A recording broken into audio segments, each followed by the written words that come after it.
I really love the idea of a puppy enclosure and in the earlier stages, including a crate in there, because ultimately, I don't want to have to crate my dog all the time.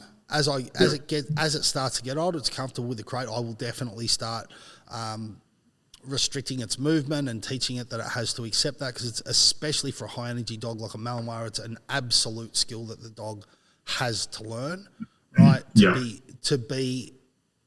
To reach peak manageability.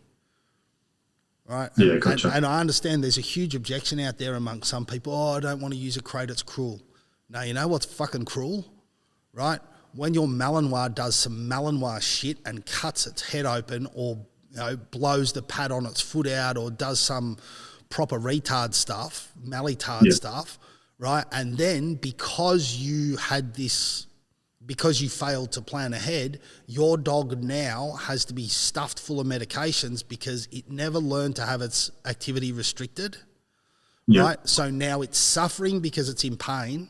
And then on top of that, it's also suffering because it's got to learn that it's got its movement restricted, and it makes it fucking miserable because you're adding stress on top of duress. Yeah.